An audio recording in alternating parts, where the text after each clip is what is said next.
Bonjour. Bonjour. Donc, on va faire une petite interview et je vous laisse commencer par vous présenter. Alors, je m'appelle Julien Farset, je suis issu du domaine de l'assurance, j'ai toujours travaillé dans l'assurance. J'ai créé il y a un an, tout juste, un cabinet de courtage qui s'appelle Cali Courtage et qui travaille sur la Corse. Ok, super. Donc, je vais vous poser une série de questions et vous allez répondre au mieux que vous pouvez pour notre communauté. Ok.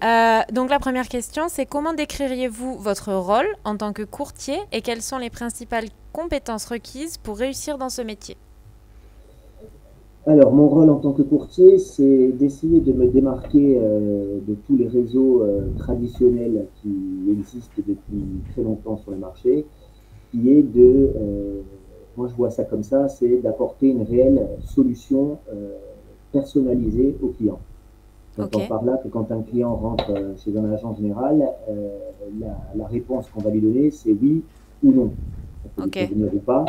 Alors qu'un courtier, c'est pas tout à fait la même approche puisque le propre du métier du courtier, c'est de trouver une solution au client la plus personnalisée et qui soit la plus intéressante pour lui.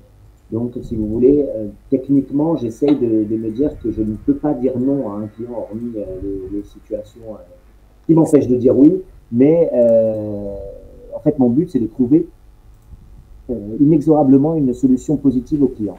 ok. Ou lui montrer justement la valeur ajoutée de ce que je peux lui apporter par rapport à un acteur traditionnel du secteur. Ouais, d'être au plus proche de sa demande et de Ouais, répondre au mieux à sa demande c'est avec ça. un maximum de personnalisation possible pour ce qu'il souhaite. Ce qu'il C'est souhaite. ça. Ok. Du coup, comment gérez-vous les relations avec vos clients et comment vous arrivez à mesurer justement leur satisfaction? Alors moi, j'ai la chance de travailler en Corse. C'est une chance et en même temps, il y a beaucoup d'inconvénients. Mais s'il y a bien quelque chose qui fonctionne en Corse, c'est le bouche à oreille. C'est-à-dire Mhm. que je me suis fait ma priorité, c'est de satisfaire un client et de voir les retombées par rapport au fait s'il en parlait ou pas autour de lui. D'accord. Donc il se trouve que ça a bien marché pour moi pour cette première année et parce que je n'ai jamais lâché cet objectif. Quand on prend un client, quel qu'il soit par rapport à sa demande, quelle qu'elle soit, et qu'on répond favorablement, une retombée il y aura. Que ce soit chez lui, dans son propre foyer, ou dans un environnement proche avec lequel il aura pu donner mes coordonnées ou échanger avec ses proches.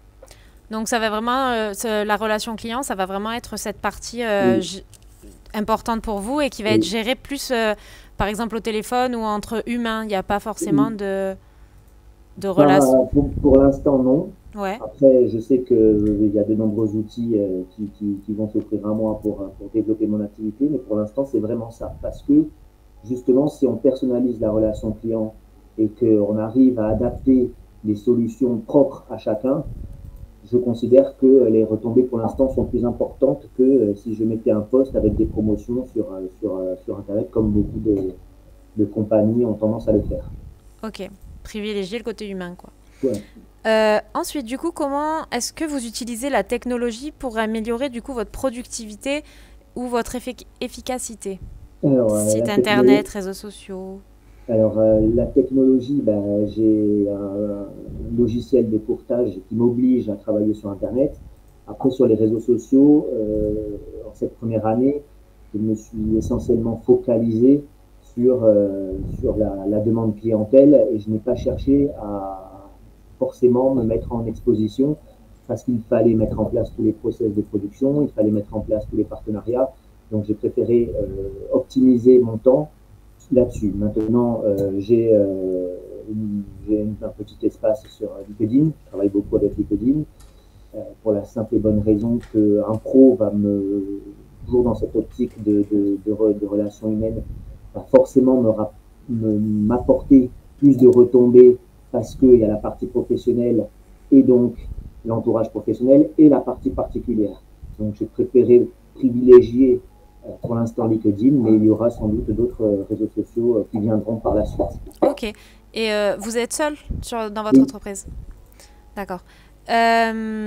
Comment gérez-vous du coup la concurrence sur votre marché? Donc ça va être vraiment par rapport, comme vous disiez tout à l'heure, peut-être par rapport au bouche à oreille. C'est comme ça que vous vous démarquez de la C'est concurrence? comme ça que je me démarque. J'ai tendance à penser qu'il y a de la place pour tout le monde et le courtier n'a pas forcément vocation à récupérer tous les clients sinistrés et tous les clients qui aurait sans doute des soucis avec son agent. J'essaye quand même d'expliquer aux clients, même s'il y en a dans le lot, et c'est pas forcément toujours des mauvais clients, j'essaye toujours d'expliquer ce que je fais, c'est-à-dire que les clients sont en demande de simplicité, sont en demande de relations et de confiance, et donc sont prêts à accepter le fait que, ben, par mesure de simplification, je m'occupe comme n'importe quel acteur de l'assurance, de ses démarches, envoi à moi, etc., de ses régulations, etc. Mais par contre, il y a un accompagnement personnalisé qui est tel que le client a la même relation qu'avant, si ce n'est qu'il sait que au moindre pépin, il y aura quand même des solutions à rester, parce que tous les clients ne veulent pas forcément partir de leur assureur, même Oui, s'ils ont des sinistres, même s'ils ont des choses. Et ils savent que l'avantage que j'ai moi, c'est d'essayer de lui trouver des solutions, quelle que soit sa situation, dans le temps. d'accord. J'essaie vraiment d'accentuer ça pour me permettre d'avoir cette relation originale, je trouve, par À rapport aux d'autres. acteurs standards. D'accord. Et au niveau de votre secteur géographique, vous avez pas mal de concurrents dans votre secteur géographique? Essentiellement, le courtage encore, c'est très peu développé. Ouais, Là, on a, mais c'est très peu développé. Il y a beaucoup, par contre, il y a beaucoup d'agents et d'accord. d'agents généraux Ok, d'accord. et de compagnies standards que recrutement. Du coup, vous avez déjà un peu répondu à la question, mais tout ce qui est activité marketing et communication, pour l'instant, c'est toujours entre pareilles, parce que la Ben, société est trop c'est-à-dire que pour récente. l'instant, j'ai tendance à penser que j'ai pas le temps j'ai créé mon cabinet, il est tout jeune, il commence tout juste à marcher. J'ai Oui. tendance à penser que j'ai pas de temps à perdre à communiquer sur des choses qui préfère faire mes preuves sur le terrain et euh, voir un petit peu les Hmm. retombées que de communiquer. Après, il faut trouver le bon message à envoyer, il faut Oui. trouver les bonnes informations. Et j'ai quand même tendance à penser que, en ces temps difficiles pour tout le monde, les gens ne sont pas forcément intéressés plus que ça par des campagnes qui pourraient être 2 mois offerts ou 100 euros offerts si vous souscrivez de tout. Eux, ce qu'ils veulent, c'est quelque chose dans le temps, avec un tarif simple, des Hmm. solutions simples, des garanties simples.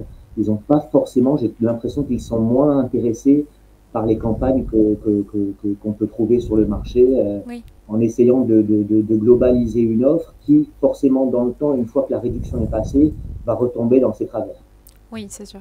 Et après, vous pouviez aussi utiliser ces systèmes pour un outil de fidélisation dans le futur, pour garder vos clients, un contact. À l'heure d'aujourd'hui, je m'adapte en fonction de l'âge de mon cabinet. Aujourd'hui, Oui. j'ai envie de vous dire, j'essaye de faire mon trou, j'essaye de faire ma Hmm. place. Et il est nécessaire pour moi d'avoir plus de clients qui sont satisfaits d'avoir signé chez moi que de clients qui sont plutôt satisfaits de la communication que je fais sur Internet. Ouais, vous privilégiez vraiment le bouche à oreille et le côté humain. Quelles sont du coup les opportunités? Est-ce que vous avez déjà, au niveau des formations, du coup, vous avez fait des formations pour rester toujours à la pointe de Oui. vos connaissances? Mhm. Est-ce que vous avez d'objectifs de continuer à faire des formations ou par exemple à vous former dans d'autres domaines pour pouvoir répondre plus facilement aux deux? Ben, les obligations réglementaires font que je suis obligé de me former tous les ans. Oui, Après, moi, je suis issu d'un cursus, d'une expérience de 17 ans chez un agent d'assurance. ok. Donc, j'ai quand même j'ai l'habitude de tout ce qui est domaine de formation et je sais aller chercher des formations adéquates déjà pour mes obligations réglementaires. Mais aujourd'hui, les partenariats que j'ai pu faire me permettent d'avoir des formations si je le souhaite. Ok, super. Euh, du coup, je vais vous poser une dernière question. C'est Mhm. si un courtier une personne veut changer de métier ou une personne veut se lancer dans ce métier en tant que courtier, est-ce que Mhm. vous aurez un conseil à lui donner? De foncer déjà, parce que si on aime vraiment, alors après il faut aimer il faut changer de vie, c'est un fait, il faut quand même aimer le secteur dans lequel on travaille, Mais si on est passionné par l'assurance comme je le suis, des solutions, il y en aura. Après, il faut foncer, il faut voir du client et il ne faut pas perdre de temps. Tout ce qui est goodies, tout ce qui est message publicitaire ou publicité en soi, c'est bien parce que ça apporte une visibilité, ça apporte comment ça s'appelle, de la fréquentation, Oui, que ce soit téléphonique ou ça permet de créer tout cela. Mais il faut quand même, au bout d'un moment, il faut vendre. Il faut vendre des contrats, il faut apporter des solutions parce que sinon, ça ne décollera pas. Donc oui, il faut y aller. Des solutions, il y en a sur le marché. Il y a des nouveaux acteurs. Il y a des nouveaux acteurs qui n'attendent que ça, d'avoir des courtiers motivés pour essayer d'apporter des nouvelles solutions sur le marché.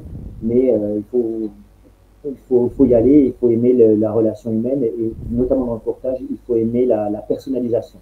Le global ne fonctionne pas dans le courtage. On ne peut d'accord. pas aborder de la même façon un client parce qu'il n'a pas les mêmes problèmes, il n'a pas les mêmes envies, il n'a pas les mêmes objectifs. Privilégier le Voilà ce que je côté humain. conseillerais. De toute façon, le courtier, c'est forcément d'aimer l'humain parce que sinon, Il ne faut pas faire ce métier. il ne faut pas faire ce métier. Ok, ben merci beaucoup. Vous avez quelque chose à D'accord. rajouter ou non, c'est bon? Non, ça va pour moi. Super, merci beaucoup en tout cas.